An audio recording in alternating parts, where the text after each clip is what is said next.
Assalamualaikum warahmatullahi wabarakatuh. Perkenalkan, kami dari kelompok 11 Filsafat Dakwah yang beranggotakan Ifta Syafa Cahyarani, Susi Indrani, dan saya sendiri Talita Ramarahayu serta Elvani Aulia Nurrahma.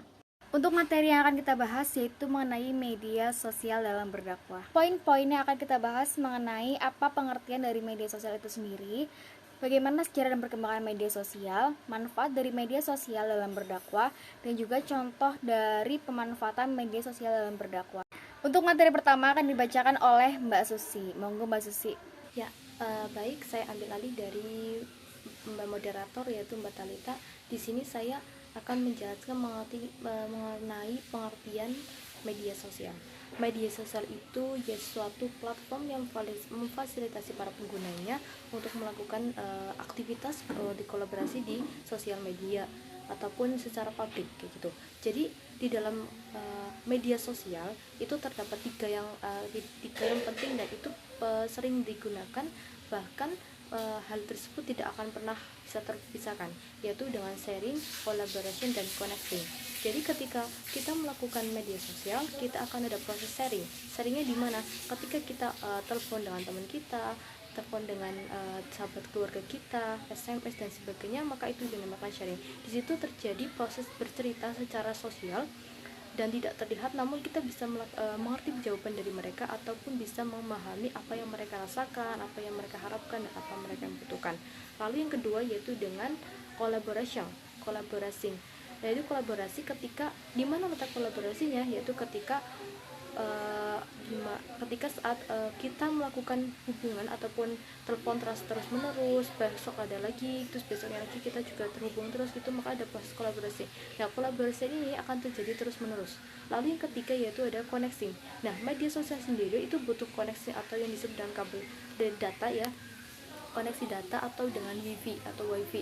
Nah, di zaman sekarang kan udah ada wifi, ada data gitu. Nah, itu terjadi koneksi. Jadi ketika nggak ada koneksi, kita akan sulit untuk melakukan berbagi sosial, karena pentingnya media sosial itu harus paling utama itu sharing, collaboration, dan connecting. Materi selanjutnya itu mengenai perkembangan sosial media. Sosial media mengalami perkembangan yang sangat signifikan dari tahun ke tahun. Sejarah sosial media diawali pada era 70-an, yaitu ditemukannya sistem papan buletin yang memungkinkan untuk dapat berhubungan dengan orang lain, menggunakan surat elektronik ataupun mengunggah dan mengunduh perangkat lunak. Dan semua itu dilakukan masih dengan menggunakan saluran telepon yang terhubung dengan modem. Pada tahun 1995, lahirlah sebuah situs yang dinamakan Geocities. Geocities ini melayani web hosting dan Geocities ini merupakan tonggak awal berdirinya website-website lain. Pada tahun 1997 sampai 1999, muncullah sosial media pertama yaitu sixdegree.com dan classmates.com. Pada tahun 2002, Friendster menjadi sosial media yang sangat booming dan kehadirannya itu sempat menjadi fenomenal. Setelah itu, pada tahun 2003 sampai saat ini, bermunculan berbagai sosial media dengan berbagai karakter dan kelebihan masing-masing, seperti MySpace, Facebook, Twitter, Instagram, Google, dan yang lainnya. Sosial media juga kini menjadi sarana atau aktivitas digital marketing, seperti social media maintenance, social media endorsement, dan social media activation. Oleh karena itu, sosial media kini menjadi salah satu servis yang ditawarkan oleh digital. Ya, materi yang selanjutnya ada pemanfaatan media sosial dalam berdakwah. Sangat efektif jika jejaring sosial digunakan sebagai sarana untuk mendebar kebaikan atau berdakwah. Tentu segala informasi yang telah di-share di media sosial akan secara langsung dan mudah diakses oleh siapapun dan dimanapun. Karena media sosial dapat membuat manusia berkomunikasi satu sama lain dimanapun dan kapanpun. Tidak peduli seberapa jauh jarak mereka dan tidak peduli siang ataupun malam.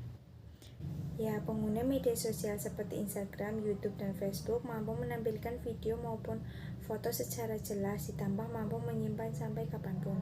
Maka pengguna media Facebook, YouTube, dan Instagram sebaiknya sebagai media dakwah dalam penyampaian nilai-nilai pendidikan Islam dipandang sangat efektif.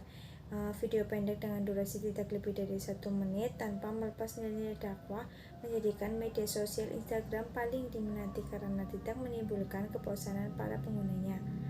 Melihat begitu padatnya pemanfaatan internet dan jejaring sosial, maka penyebaran kebaikan atau berdakwah sangatlah efektif jika jejaring sosial ini sangat banyak menguntungkan khalayak.